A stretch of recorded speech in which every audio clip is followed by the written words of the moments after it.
Hey, welcome back to North Carolina Farms YouTube. Today we're going to talk about mums. It's that time of year, at least while I'm recording this, where people are starting to think about whether or not they will grow fall mums for the year. So there are a couple of easy pointers that I can give you, kind of best practices that'll help you make your calculations, help you be better as you grow, and just give you some ideas of how to have your best season if you decide to grow fall mums. They're in some ways not too bad because they're full sun out, on a black cloth or whatever. In other ways, they are quite labor intensive, and so irrigation is going to play a part. We'll talk about that here in just a little while. When you're talking about whether or not you want to add mums, the real question is whether or not you already have an income source. So are there other reasons for people to be on your property? Maybe you grow pumpkins, or you have some kind of, October festival or something that's going to be in your on your property, and people will be there anyway. Then it makes sense to grow some mums. If you're already going to be at the farmer's market, if you're already going to be trying to market other items, mums are a good kind of secondary source. They don't really provide a ton of income if that is all you're going to do. So don't think you're going to get rich growing garden mums. But it is a pretty good supplement to other things that you're already doing. From our standpoint, it helps us keep our labor busy. It brings in some cash flow in a pretty slow time, which is the fall for us as liner producers. And so it allows us to create some income that allows us basically to keep employees throughout the year. So you can look at it as that way too, not just a capital cash flow thing, but how do you keep your employees employed, keeping your best people there so they don't go find better jobs somewhere else while you don't have any work for them. One of the questions I get asked the most is, what should I grow my mums in? 8-inch mum pans are kind of the industry standard. A mum pan is just an 8-inch pot, but it's shorter. You can see from that picture I had up a little while ago, mums tend to get kind of tall, and a regular 8-inch pot, because of its height, the center of gravity is higher, and they tend to fall over. So you're going to want a shorter mum pan. There's a 9-inch mum pan. You see, like these that I have the picture of, they've been grown in big, I think, 3-gallon terracotta pots. So there are some definitely variations out there, but your typical garden mum is going to be grown in an 8-inch mum pan.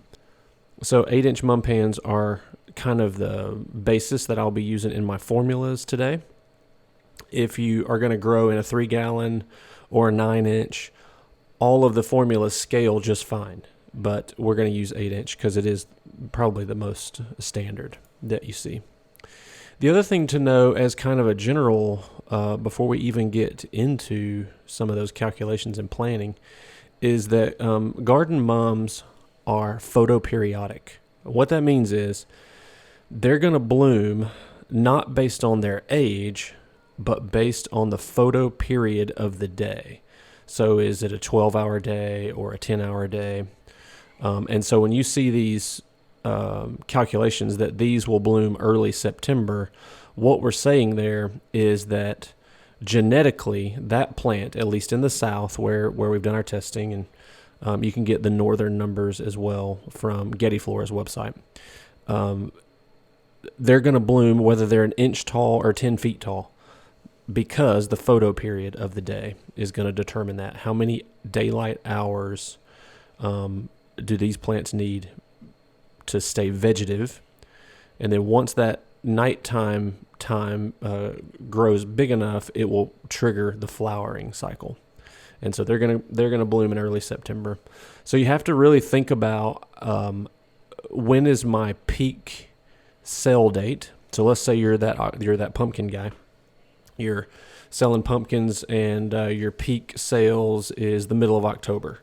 So you want to order varieties that are going to bloom mid-October. So you can just slide down and pick your time. We got some brand new products that we just added. I don't even have the pictures up yet. So come down to mid-October, and that is going to be your peak window. You're going to want to order probably 75% of those colors. You want a few earlies, so 10, 20%, and then a few lates, 10, 20%. Actually, these mid to late October is the latest. So you'll probably want to order maybe 20% from early October, and then the rest mid to late October. Yellows, dark oranges, reds, those kind of fall colors are best. Darker purples. If you happen to be in an area that has a college and you can find something that matches that color, then that is the way to go, because you'll sell a lot of those. This Isola orange is very close to Tennessee orange, and so we sell a lot of that to Tennessee guys. So think about that. What does your local market want? In general, don't get a bunch of pastels and light colors. Get more dark colors, because that's what's going to move. Again, if you want to use percentages, I would do 10 to 20% pastels and then 80% darker reds and purples and oranges. So now we've got two pieces of the puzzle. We've got our pot size, 8 inches. We've got our window of when we want these things to peak.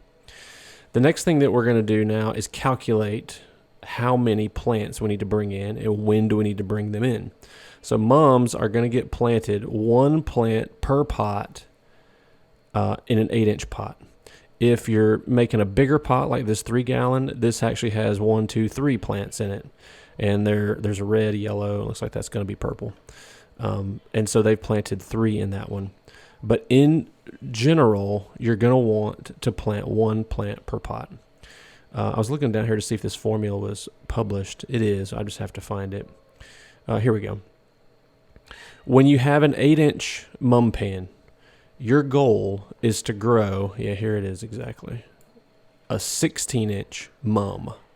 You want to double your pot size. So if you're growing a 9-inch mum pan, you want to grow an 18-inch mum, or a 3-gallon pot, whatever that diameter is. I don't know off the top of my head. You're going to want them to be double your pot size on average. You're going to have some that are bigger, some that are smaller, especially those that come in that are going to bloom earlier are going to be a little bit smaller. Those that are going to bloom later are going to be a little bit bigger if you bring them in the same box. We'll talk about those strategies again in just a little bit. Now, because their bloom time's bred into their genetics, we're not talking about when to bloom them out. We're talking about how big they will be. And so mums, on average, if you grow them based on our fertilization rates and that sort of thing, our experience has been they grow 1.5 inches per week. So if you want to say, I got an 8-inch mum pan, I need a 16-inch mum, it's going to grow 1.5 inches per week, then I'm going to need 10 weeks would be 15 inches. 11 weeks would be, 16.5 or whatever that number works out to be. So you're going to grow from 10 to 12 weeks in an 8-inch mum pan.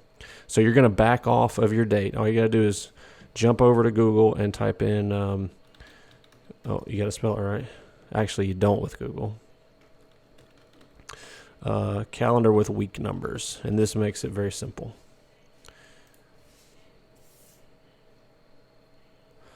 All right, let's get that a little bit bigger.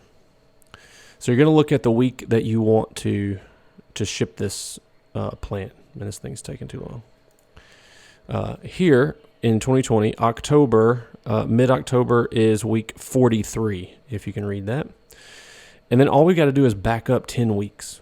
10 is our minimum, so we need to get them in by week 33. Again, that's minimum. 12 gives me a lot of room, so let's say week 31. And then I always add one more. And the reason is, if this ships on week 30, let's say it ships on July 21st. We're going to set it up for July 20th. That's week 30, but let's say it doesn't ship till July 21st. It takes 2 days to get to you. That's the 23rd. It's in the afternoon at 4:30. And then for some reason your help doesn't work on Friday, or there's another big project going on. You don't get to it and you don't plant them till the following week.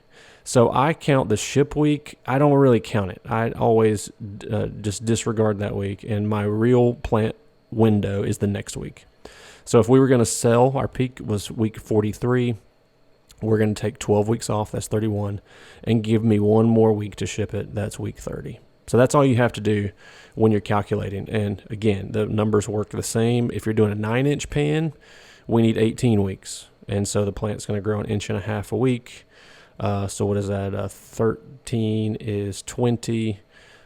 Somewhere in that 12 weeks, we'll actually get you a 9-inch pan as well, it looks like. 12 times 1.5 is 16.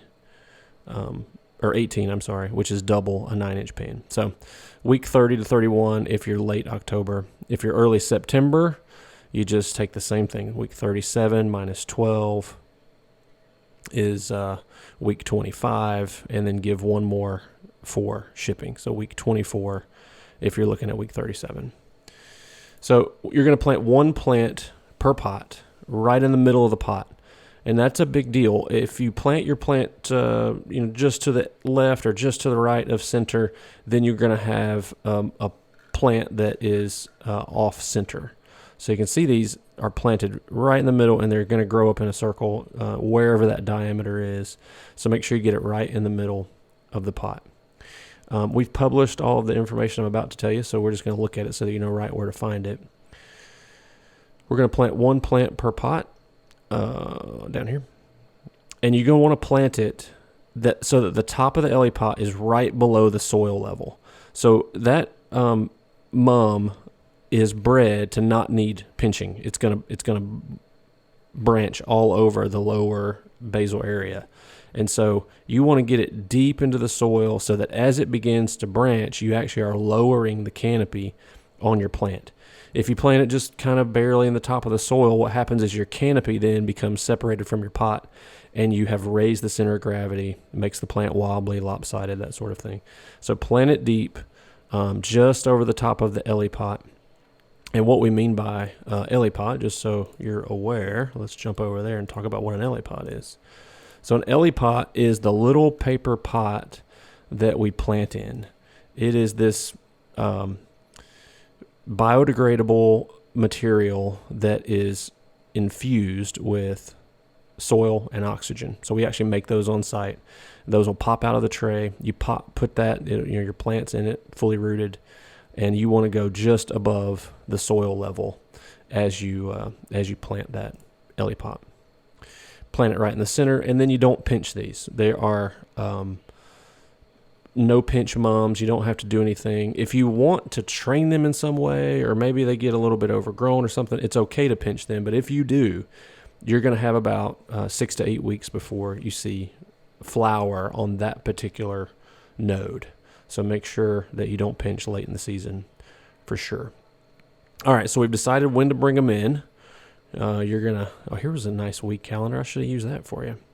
We're going to bring them in, let's say, I don't remember what our target was, week 30, right? We're going to bring them in week 30.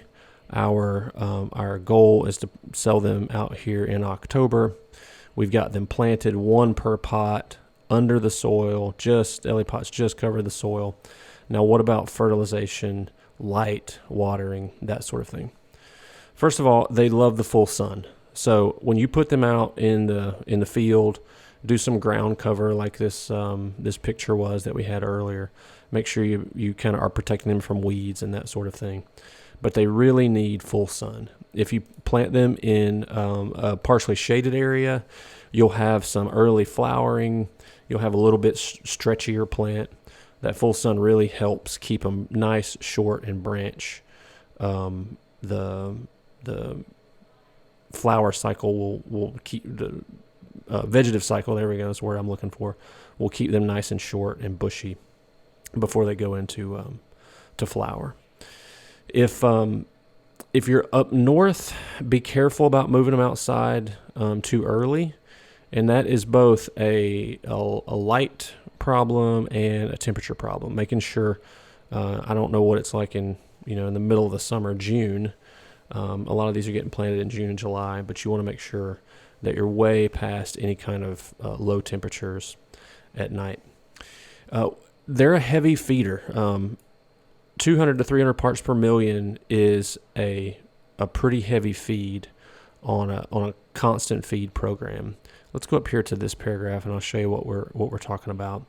So we used a fairly balanced, as 20-10-20 in the beginning in this vegetative cycle 250 to 300 parts per million with every watering. So that's a heavy feed program, but especially early on in the vegetative cycle, they need those extra nutrients in that vegetative stage. Make sure you're feeding them very, very heavily. You also want to water early in the day. Mums will grow mostly between 8 and 10 a.m. Early before the sun really starts to heat up and get direct.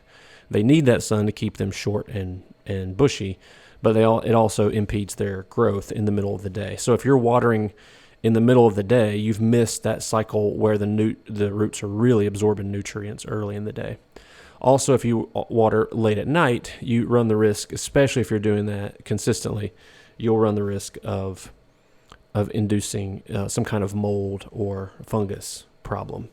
You want the plant to be watered in the morning and then to let it dry out throughout the day. Even if they're a little bit wilty in the evening, I wouldn't water a second time. If you get late in your season and the plants are kind of root bound and they don't absorb water, that there's not as much soil there to keep that water in them, and they're really wilted, let's say 3 or 4 o'clock in the afternoon, I probably would water at that point. We don't tend to water after about 3 or 4 o'clock here, and for that exact reason. We don't want to produce any kind of wet environment that'll promote mold or fungus growth. Now, that's only during the vegetative stage. When they begin to flower, we switch. You're going to switch to a potassium rich, so like 15, 5, 30, and you still stay at about 250 to 300. That's when you first start to see bud development. It's going to be just a few weeks before they go to real flower. So if you got over here, those guys back there, they're already in actual flower. That's beyond what I'm talking about. It's going to be all green and just a little bit of bud development. I don't have a great picture. These are also in flower. You're starting to see some color. But somewhere in here there's some green that's just not showing any color yet. That's when you want to switch to a potassium-rich fertilizer. Once you see color, then you're going to go clear water. And if you want, you can apply magnesium sulfate. And what that will do is it'll create stronger plants. It makes the blooms actually stay, so it'll extend their shelf life. And it really does enhance their color by going to clear water. Because what's happening is they're going into a reproductive cycle, and we're basically stressing the plant by not giving it nutrients, and it just creates more and more flower that way. So 3 stages. The vegetative stage, we're doing 250 to 300 parts per million with a fairly balanced 20-10-20. And then in the flower development period, before you see color but you're starting to see bud, we're going to go 15-5-30 at 300 parts per million. Once you see flower, we're going to switch to clear water and magnesium sulfate. As far as irrigation goes, I get a lot of questions on how do I water my plants? Is it okay to overhead water? What I usually recommend people do, if this is your first year growing mums, don't grow a bunch of them. Just grow, a minimum order like 400 or something, and don't go into, because as your scale goes up, so do your problems. So learn your mistakes early on with small numbers. If you're just doing a few hundred, then it's okay to overhead water. I would do it with a water hose. If you do it with a sprinkler and you look at just the surface area like a map of your crop, most of your fertilizer ends up on the ground and not in the pot. So a sprinkler does help. Maybe clear water, would be okay, but it still wastes a lot of water unless you're moving that water right back into a pond or something. But fertilizer is going to get wasted for sure. So overhead water is okay with a hose. As the plants are starting to flower, it is going to be difficult to not knock off some blooms, but you're not going to have a huge loss of blooms, especially if you're careful. And anybody who owns a greenhouse, I know I'm about to say something that you're used to, but train your people not to water the leaves, but to water the soil. You want to water these pots until water is coming out of the bottom. So fully drenched, then move to the next one. Fully drench, then move to the next one. So when we say we're watering once a day, that's because we're fully drenching that pot we're not just watering leaves, we're watering soil and roots. That's where the water really comes from. And again, I know you greenhouse people, it's a struggle to teach people how to water for sure. If you have some advice for us on how to train people, leave them in the comments. We'd love to hear it. So overhead is okay. If you're at the next level and you want to do, like what you see here, several more, drip tape is an option. And we'll just jump over here and search for some drip tape. I'll show you what I'm talking about. When you're talking about spacing, drip tape comes in different spaces. If you're doing an 8-inch mum pan, then what you're going to want, that's a 16-inch mum. I like to do a 24-inch tape on that. And the reason is it gives me a little bit of space. Let me go back to my picture between here. And it's got some airflow. Again, fungus is one of the things that we've got to be careful of. Light penetration and airflow help me keep fungus down. If these guys had grown into each other, say like on an 18-inch spacing, then they're going to touch toward the end. You're going to have some bloom loss on that edge, some deformity on the canopy, and then you also have the option or the possibility of some fungus development. So drip tape is just a plastic tube, and it has small holes at different intervals. There is a pressurized drip tape and a non-pressurized drip tape. There's a whole bunch of we could do a whole video on just that. Talk to whoever your local guy is with irrigation stuff. We use a guy called I think he's in South Carolina, maybe Georgia, M&L Irrigation, and he knows his stuff. But drip tape, you can see here on this video, they're creating a manifold, so a kind of a main line, and then you're going to hook your drip tape to that main line, and when you turn it on, it's just going to drip all the way down the line. Drip tape is used actually in the soil sometimes in hemp production. That's what you see going on right there. But what we're going to do is we're going to suspend it between pots. You can either stretch it and anchor it in each pot, or you can let it kind of hang. But you are going to need to anchor it, because as it fills up with water, it'll constrict on you. It'll move around on you. So that is a kind of an easy way in. It's not too expensive. 3,000 foot rolls, not too bad for $100. You do have to build that manifold. It looks like here they've got some manifold pieces for you. Here's a great picture of what it would look like in a field production. There's a manifold here, and then the drip tape is running out. The next step up is called drip tube. I just realized I wrote drip tape. All right, so drip tube is more permanent. Drip tape is something that you would throw away at the end of the year, and you would start another one. Drip tube, I'm not seeing some great pictures here, usually has some kind of main line, and then you're going to have a spaghetti tube off of that main line that is more permanent. So you've got a PVC main line in the middle, and then off of that, or it could be black plastic, and then off of that is small tubes that are anchored in each pot. You've probably seen that in big production. I'm not sure why my images are taking so long to go. Here you go. So these spikes or stakes or whatever are going to be in each pot, and then off of your main line, you're going to run small feeder hoses off of that. There's a great picture of that. Might actually be some kind of mum production there. That's what it would look like. These are planted in the ground, but you've got a main line in the middle, and then each feeder line is inside of your pot. And so again, just type in drip irrigation and you can find some ideas. There's a great one. That's what we want right there. That's a more permanent solution. It is more expensive, but over time, it'll pay for itself. You can put it on a timer, or you just go out in the morning and you turn on, your manifold, and that's about all you have to do. So overhead watering is a great first step. It is very labor intensive. Drip tape, is a second step. It is it's more disposable, kind of a medium intermediary step.